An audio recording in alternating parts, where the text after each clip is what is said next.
How you doing, dessert junkies? I hope you are ready for the weekend, because this week I'm going to show you how to make a cake that not only contains a fruit, it also contains a vegetable, and it doesn't have any butter or oil, and it's completely moist. What is this trickery, you say? Well, keep watching. This is how you make my chocolate beetroot fudge cake. Okay guys, first thing you want to do is drain your canned beetroot and get all the moisture out of it. Then you're going to pop your beetroot into a food processor and chop it up nice and fine, but not that fine that it becomes a paste. If you don't have a food processor, certainly chop it with a knife. We also need to melt some dark chocolate, so 30 seconds in the microwave should bring it all together. If you haven't got it melted, 10 seconds thereafter.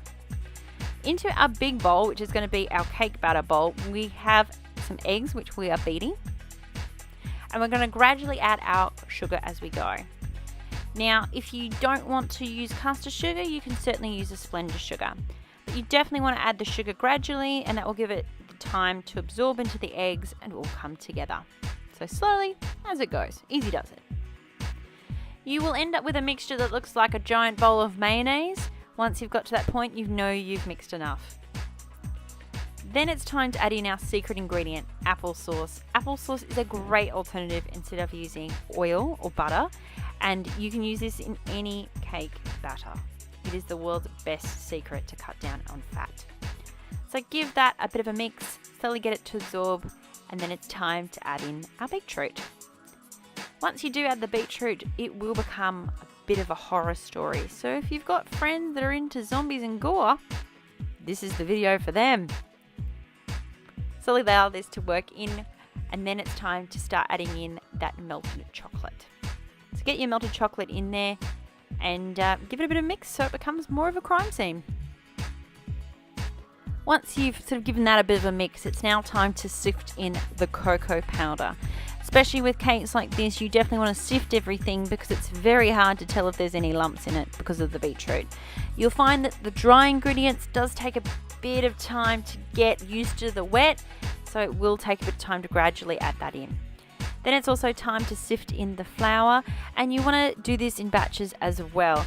Just think of yourself. Imagine if I just went and dumped stuff straight on your chest. You're going to go, ugh! Don't do that to your cake. Gradually add it in and slowly, like pat me, like a cat. Once you've added all that flour, of course, don't forget to add in the baking powder. That will give your cake a lovely rise. So give it a good final mix, and then it's time to add it into the tin we're going to bake in. I'm going to be using a springform tin here, which I'm going to pop on a tray. That's going to help heat the bottom and cook the bottom for me. I've also lined it with some butter and flour, and then put some baking paper in the bottom just to triple make sure it doesn't stick. This is a non-stick tin, but I'm going to do it anyway. It's also going to give a good crust to the cake.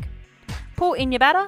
Give it a bit of a tap just before you pop it in the oven, and you want to bake this at 180, 350 Fahrenheit for around 40 to 50 minutes. Just check it with a skewer that it is nice and dry before taking out, and there you have it. Who knew this was healthy? There you have it, guys. How simple and easy. Who knew that you can use applesauce to replace oil in cakes? And this works really well for all different types of cakes, so I highly recommend it. And beetroot, another great way of getting vegetables into your diet without really trying, isn't it? You can also cut down the calories by replacing that caster sugar with Splenda sugar if you are looking for a diet awesomeness alternative. If you really like this video, please let me know by giving me a thumbs up, or even adding it to a playlist so you can go back and watch it later.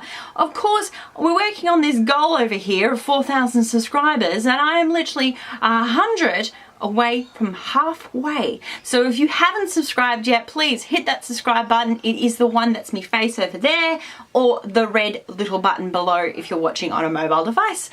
I make videos every Friday of the dessert nature, and I'd really like you to come along for the ride. So thank you so much for watching. If you like this video, I've just said that.